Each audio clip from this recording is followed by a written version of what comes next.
Assalamualaikum warahmatullahi wabarakatuh. Perkenalkan, nama saya Khairul Bazan Hakim, absen 17 kelas 11 MIPA 1.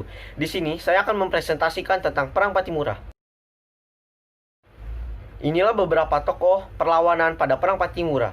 Yang pertama adalah Kapiten Pattimura atau Thomas Matulesi. Yang kedua ada Christina Martha Tiahahu. Yang ketiga ada Kapiten Paulus Tiahahu. Dan yang keempat ada Thomas Patiwael. Serta yang kelima Lukas Latumahina.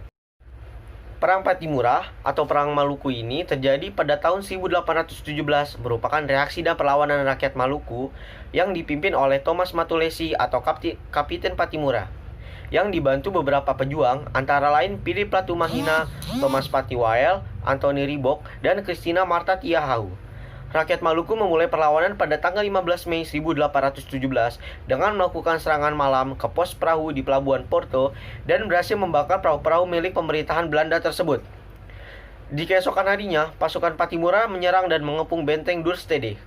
Tidak berselang lama, akhirnya benteng tersebut dapat dikuasai dan membunuh residen Vandenberg dan perwira lainnya. Setelah terjadinya penyerangan tersebut, pemerintahan Belanda tidak tinggal diam.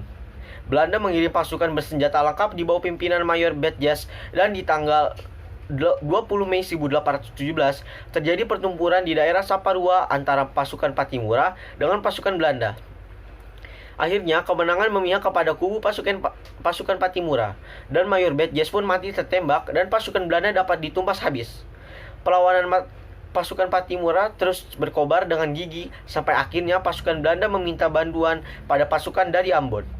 Setelah datangnya pasukan bantuan dari Ambon yang dipimpin oleh Kapten Lisnet dan Mayer, di bulan November 1817, Belanda melakukan serangan besar-besaran ke daerah pertahanan pasukan Pattimura dan benteng Dorstede.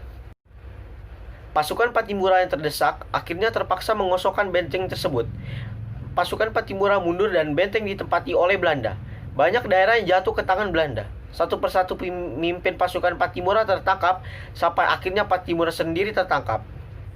Pattimura diajak berunding oleh Belanda namun menolak. Akhirnya, pada tanggal 16 Desember 1817, Pattimura dihukum gantung di benteng New Victoria Ambon.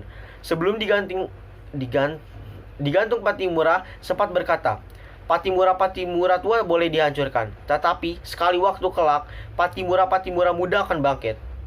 Benteng Victoria untuk menghormati jasanya, Pattimura dikukuhkan sebagai pahlawan perjuangan kemerdekaan dan namanya diabadikan sebagai nama bandara dan nama universitas. Sekian dari saya. Assalamualaikum warahmatullahi wabarakatuh.